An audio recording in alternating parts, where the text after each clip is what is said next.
Good morning class 9। कैसे हैं आप सभी? चलिए बहुत ही बढ़िया। आज से हम अपना नया शिफ्ट शुरू कर रहे हैं। ठीक है, 21 जून से हम अपना नया शिफ्ट शुरू कर रहे हैं। तो अब यहाँ से हम कंटिन्यू पढ़ाई शुरू करेंगे। उससे पहले जानकारी दे दूँ कि हफ्ते में 4 दिन हमारी ऑनलाइन क्लासेस रहेंगी, जूम ऐप के माध्यम से हमें ऑनलाइन क्लासेस रहेगी, और 2 दिन हमारी वीडियो क्लासेस रहेंगी, जो कि पिछली बार जैसे एप्लीकेशन पर वीडियो आते थे तो वैसे ही आपको वीडियो क्लासेस पढ़ना है। सिलेबस की बात कर लेते हैं तो क्षितिज किताब में हमारे पास 17वां पाठ है और पत्रिका किताब में 5 पाठ, इस तरह से 22 पाठ हैं हमारे पास। और व्याकरण की बात करें तो व्याकरण में समास, अलंकार, निबंध लेखन, पत्र लेखन, ये 4 चीजें हम पहले भी पढ़ चुके हैं 8वीं क्लास में, वो वैसे ही रहेगी। ठीक है, फिर उसके बाद में संवाद लेखन, अनुच्छेद लेखन और विज्ञापन लेखन, ये 3 चीजें और नहीं है तो उन्हें भी हम पढ़ेंगे। ठीक है, तो ये 4 चीजें हम बाद में पढ़ लेंगे, निबंध, आवेदन और समास और अलंकार, क्योंकि हम इनको 8वीं में पढ़ चुके हैं तो एक रिवीजन के तौर पर ही इनको पढ़ेंगे। बाकी अनुच्छेद लेखन, संवाद लेखन और विज्ञापन लेखन हम क्लासेस में पढ़ेंगे। तो ध्यान रखिएगा, वीडियो क्लास और ऑनलाइन क्लास दोनों रहेगी, दोनों में उपस्थिति अनिवार्य है। ठीक है, अगर आप वीडियो क्लास नहीं देखते हैं या ऑनलाइन क्लास नहीं आते हैं तो वहाँ पर आपकी एब्सेंट लग जाएगी क्लासेस में, इस बात का विशेष ध्यान रखेंगे। और आपकी उपस्थिति आपका रिजल्ट तय करेगी, क्योंकि आपकी उपस्थिति के भी नंबर रहेंगे इस बार। ठीक है, जो कि मैंने पिछली बार भी आपको बताया था क्लासेस में। ठीक है, चलिए शुरू करते हैं। पहला पाठ शुरू करते हैं। हमारा पहला पाठ है प्रेमचंद का लिखा हुआ 2 बैलों की गाथा। ठीक है, इसको अप्रैल महीने में भी पढ़ लिया था। ठीक है, लेकिन इसको एक बार और फिर से दोहराते हैं। सबसे पहले देखते हैं प्रेमचंद का परिचय। प्रेमचंद का जीवन परिचय देखेंगे। जीवन परिचय भी आपको परीक्षा में पूछा जाता है, करीब करीब यह 5 नंबर या 4 नंबर में आता है। ठीक है, अब आता है तो उसमें पूछते क्या है, लेखक या कवि का जन्म और मृत्यु पूछी जाती है, शिक्षा पूछी जाती है, और उनकी लेखन शैली पूछी जाती है, और उनके साहित्य के बारे में पूछा जाता है, उनकी रचनाओं के बारे में पूछा जाता है। इस तरह से 4 चीजें पूछी जाती हैं, तो वह हमें लिखना है। और कई बार ये भी पूछते हैं कि उसका समाज पर क्या प्रभाव पड़ा, उनके लेखन कौशल का समाज पर क्या प्रभाव पड़ा। इस तरह से 5 सवाल तैयार होते हैं, 5 नंबर। चलिए शुरू करते हैं प्रेमचंद का जीवन परिचय। प्रेमचंद का जन्म सन 1880 में बनारस के लम्ही गांव में हुआ था। उनका मूल नाम धनपत राय था। प्रेमचंद का बचपन गांवों में बीता और शिक्षा BA तक ही हो पाई। ठीक है, अब प्रेमचंद जो थे वो बहुत ही गरीब परिवार से थे, बहुत ही गरीबी में उनका जीवन कटा, लेकिन उन्होंने BA तक की शिक्षा प्राप्त कर ली थी। उन्होंने शिक्षा विभाग में नौकरी की, परंतु असहयोग आंदोलन में सक्रिय भाग लेने के लिए सरकारी नौकरी से त्यागपत्र दे दिया।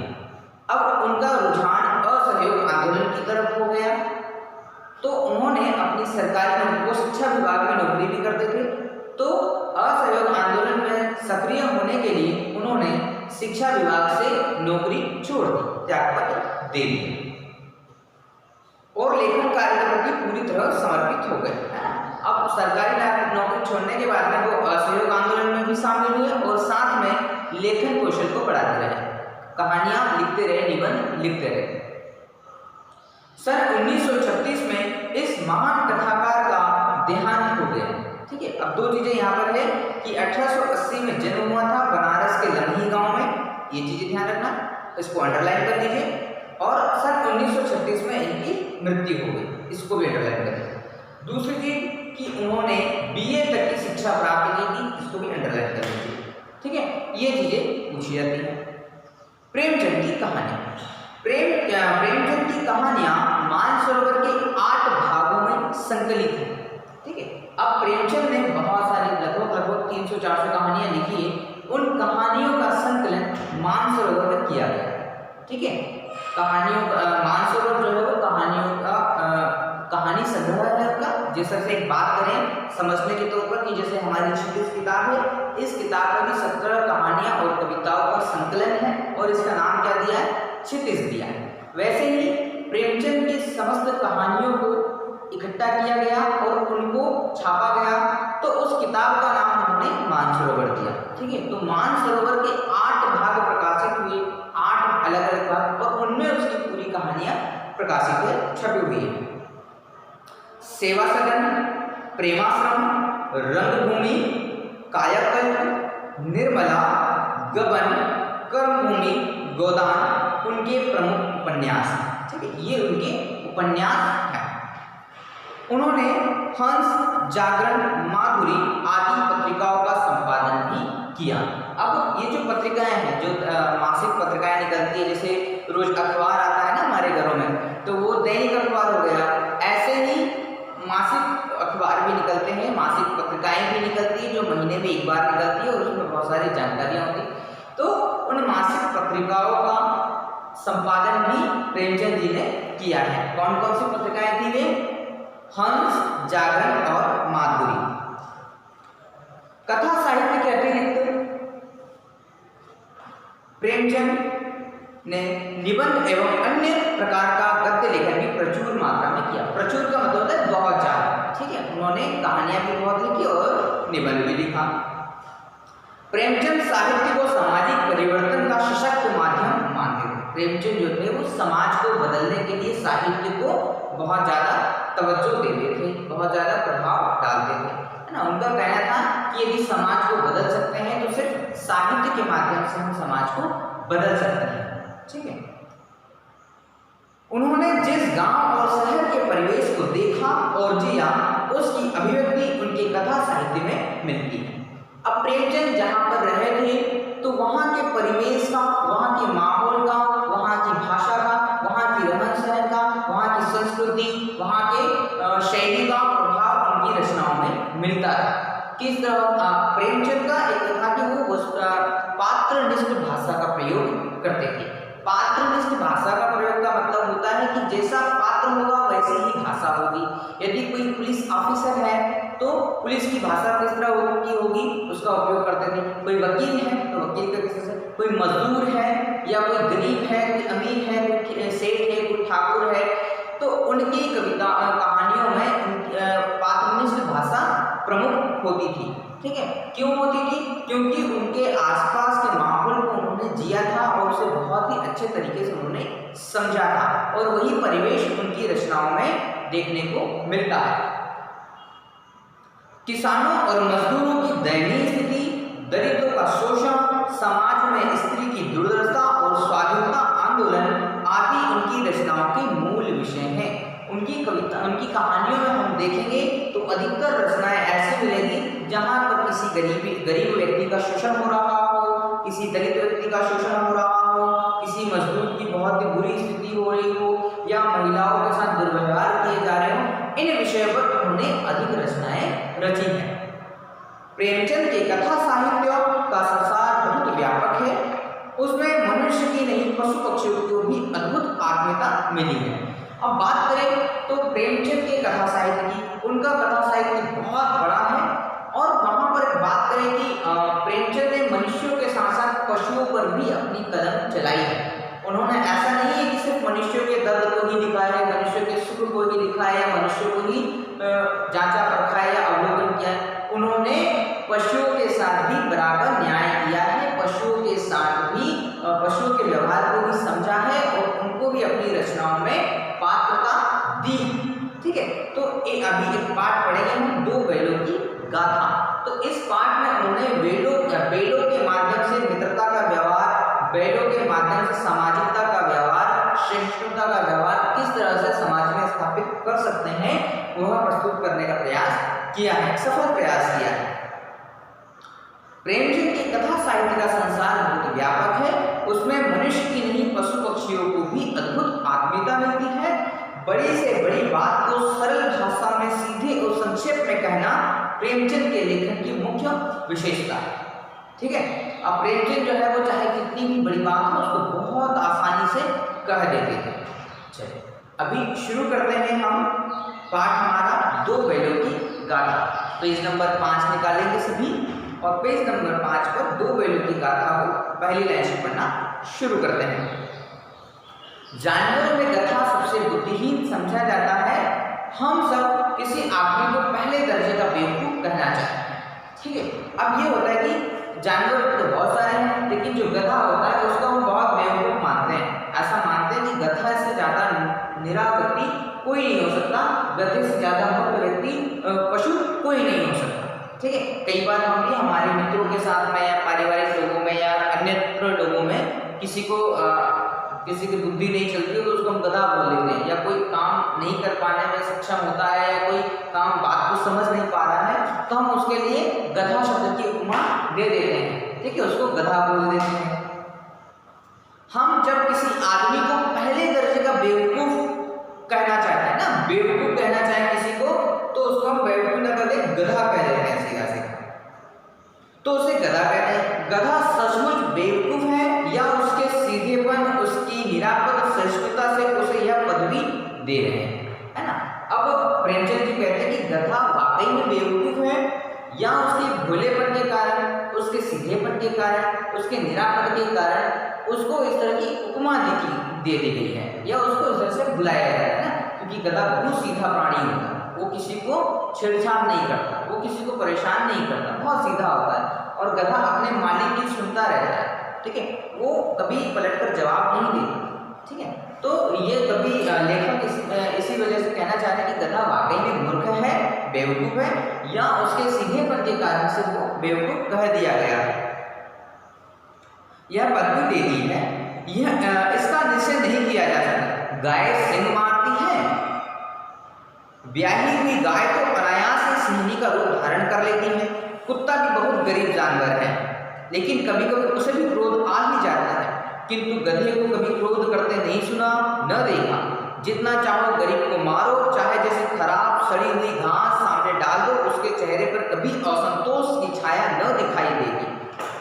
अब लेखक कहते हैं कि कुत्ता भी कभी कभी गुस्से में आ जाता है। कुत्ता भी गरीब प्राणी है, वो भी अपने मालिक की सुनता रहता है, लेकिन कभी कभी उसको भी गुस्सा आ जाता है। गाय भी बहुत सीधी होती है, लेकिन यदि उसको भी छेड़छाड़ करो तो वो भी सिंह मारना शुरू कर देती है। ठीक है, लेकिन गधा एक ऐसा प्राणी है कि उसको आप सड़ी गली रोटियां भी दे दो, चारा दे दो, है ना, तब भी वो आपको कुछ नहीं करेगा। बहुत सीधा प्राणी होता है गधा, कभी भी उसके मन में असंतोष नहीं आता, कभी वो उपद्रव नहीं करता, कभी विरोध नहीं करता। वैशाख में चाहे एकाध बार कुलेल कर लेता हो, पर हमने तो उसे कभी खुश होते नहीं दिखा। कुलेल करना मतलब होता है उछल कूद करना ना। वैशाख का महीना आता है वो थोड़ा बहुत उछल कूद कर लेता है, लेकिन लेखक कहते हैं कि मैंने तो कभी उसको इस तरह से उपद्रव करते नहीं देखा है। उसके चेहरे पर एक विषाद स्थायी रूप से छाया रहता है। वो कहते हैं कि गधे को मैंने कभी खुश होते हुए नहीं देखा। विषाद का मतलब होता है अत्यंत प्रसन्न का विरोधी शब्द होता है। ठीक है, विषाद का मतलब होता है बहुत दुखी, है ना, दयनीय स्थिति। तो लेखक प्रेमचंद कहते हैं कि गधे के चेहरे पर हमेशा विषाद का भाव रहता है, वो हमेशा दुखी भाव में रहता है, बहुत दयनीय स्थिति में रहता है। सुख दुख लाभ हानि किसी भी दिशा में उसे बदलते नहीं देखा। कई बार होता है ना कि हम लोगों के पास कोई अच्छी चीज मिल जाए तो हम बहुत खुश होते हैं, हमारे पास कोई चीज खत्म हो जाए तो हम उसका बहुत दुख मनाते हैं। लेकिन गधे के साथ ऐसा व्यवहार नहीं होता। उसको चाहे कुछ अच्छा खाने को मिल जाए, चाहे उसको अच्छी जगह पर रहना मिल जाए, तब भी उसके मन में खुशी का भाव नहीं आता। चाहे उसको खूब मार लो, ठोक लो, वजन धर दो, तब भी उसके मन में दुख का भाव नहीं आता, है ना। वो सदैव एक जैसे भाव रखता है ना, कभी दुख और सुख अनुभव नहीं करता। अनुभव करता है वो तो उसके तरफ से, लेकिन उसको प्रस्तुत नहीं करता, उसको व्यक्त नहीं करता, उसको दिखा नहीं पाता। ये गधे की विशेषता है। ठीक है, ऋषि मुनियों के जितने गुण हैं वे सभी उसमें पराकाष्ठा को पहुंच गए हैं, पर आदमी उसे बेवकूफ कहते हैं, है ना। आप यहाँ पर तुलना की है ऋषि मुनियों से, क्योंकि ऋषि मुनि बहुत शांत होते हैं। ठीक है, ऋषि मुनि को गुस्सा नहीं आता, बहुत शांत रहते हैं। उनके मन में भी दुख और सुख में वो संतुलन बनाए रहते हैं। उनके पास सुख भी आता है, ऋषि की बात कर रहे हैं, ऋषियों की बात कर रहे हैं, है ना। ऋषि मुनियों के पास दुख भी आता है तब भी वे शांत रहते हैं, सुख भी आता है तब भी वे शांत रहते हैं। वे कभी क्रोधित नहीं होते, गुस्सा नहीं करते। वैसे ही गधा है, गधा के पास में सुख आएगा दुख आएगा तब भी उसको व्यक्त नहीं करते, शांत रहते हैं।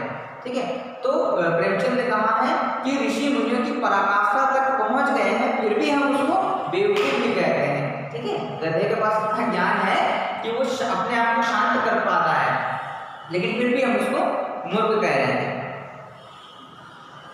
कदाचित सीधापन पर उसे बेवकूफ कहता है। सद्गुणों का इतना अनादर कहीं नहीं देखा, कदाचित सीधापन संसार के लिए उपयुक्त नहीं है। देखिए ना, भारतवासियों की अफ्रीका में क्या दुर्दशा हो रही है, क्यों अमेरिका में उन्हें घुसने नहीं दिया जाता। अब यहाँ पर सीधेपन की बात कर रहे हैं कि कह रहे हैं कि कदाचित सीधापन संसार के लिए उपयुक्त नहीं है। जो सीधापन होता है शायद वो समाज को खाता नहीं होगा, जैसे कि गधे का सीधापन जो है वो समाज को ठीक नहीं लगता, इसलिए उसको बेवकूफ कह दिया जाता है। भारतवासियों की अफ्रीका में क्या दुर्दशा हुई थी। अब अफ्रीका की बात यहाँ पर इसलिए की है क्योंकि प्रेमचंद जो है वो गांधी जी से बहुत ही प्रभावित हुए थे।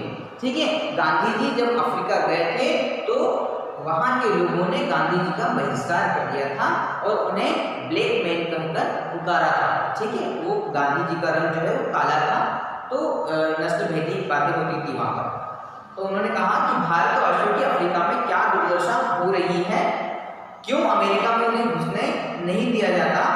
बेचारे शराब नहीं पीते, 4 पैसे कुछ समय के लिए बचा कर रखते हैं, जी तोड़कर काम करते हैं, किसी से लड़ाई झगड़ा नहीं करते, 4 बातें सुनकर गम खा जाते हैं फिर भी बदनाम है। कहा जाता है कि जीवन के आदर्शों को नीचा करते हैं। अगर वे ईंट का जवाब पत्थर से देना सीख जाते तो शायद सभ्य कहलाते। अब यहाँ पर मानवीय गुणों की बात करें, भारतीय मानवीय गुणों की बात हो रही है। ठीक है, संपूर्ण भारतवर्ष की बात कर रहे हैं प्रेमचंद। वो कह रहे हैं कि भारतीय लोग जो है वो शराब नहीं पीते। ठीक है, 4 पैसे उस समय के लिए बचा कर के, उस समय मतलब बुरे समय के लिए है ना, कई बार बुरा समय आता है तो पैसों की आवश्यकता होती है, जैसे अभी महामारी चल रही है, इलाज के लिए आवश्यकता पड़ती है। ठीक है, तो ऐसे उस समय के लिए भारतीय लोग अपने पास पैसा बचा करके रखते हैं, जी तोड़कर काम करते हैं। गरीब मजदूरों की बात करें तो भारतीय लोग बहुत मेहनत करते हैं, 8 घंटा 10 घंटा 12 घंटा भी फैक्ट्रियों में काम करते हैं या जमींदारों के यहाँ काम करते हैं, और किसान व्यक्ति तो 24 घंटे काम में लगा है।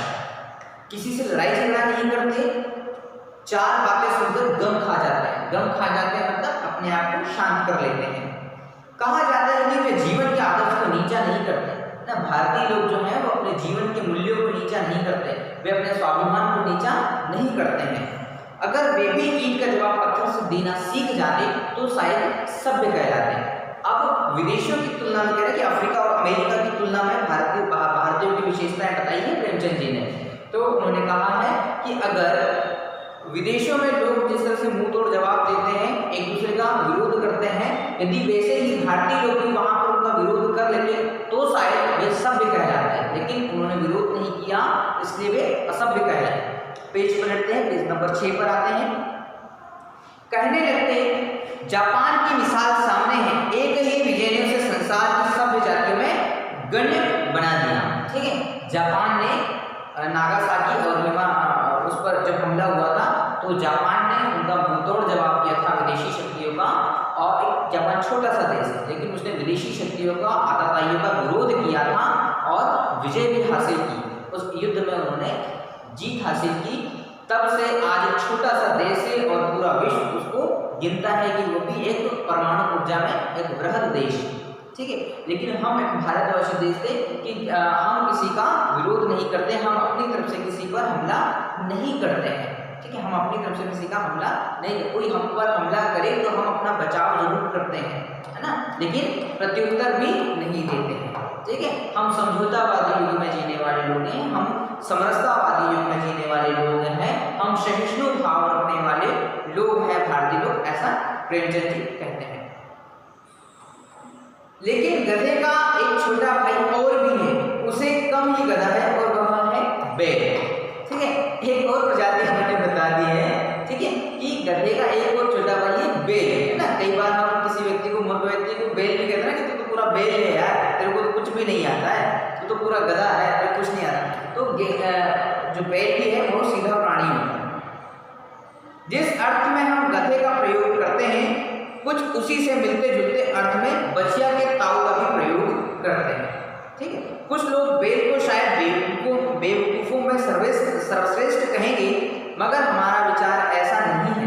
बैल कभी कभी मारता भी है, कभी कभी अड़ियल बैल भी देखने में आ जाता है। ठीक है, अब लेखक कह रहे हैं प्रेमचंद जी कि ऐसा नहीं है कि बैल जो है वो पूरा पूरा मूर्ख हो, कभी कभी यदि वो अड़ियल हो जाए तो मारने पर भी उतारू हो जाता है। ठीक है, चलिए आज हम इतना ही पढ़ते हैं, कल फिर शुरू करेंगे, कल की वीडियो क्लास में फिर शुरू करेंगे पार्ट 6 और पेज नंबर 6 और पेज नंबर 7 का। ठीक है, चलिए बाकी फिर जो पार्ट बच जाएगा उसको ऑनलाइन क्लास में खत्म करेंगे। तब तक आप प्रेमचंद का जीवन परिचय अपनी कॉपी में लिख करके रखिएगा। Thank you.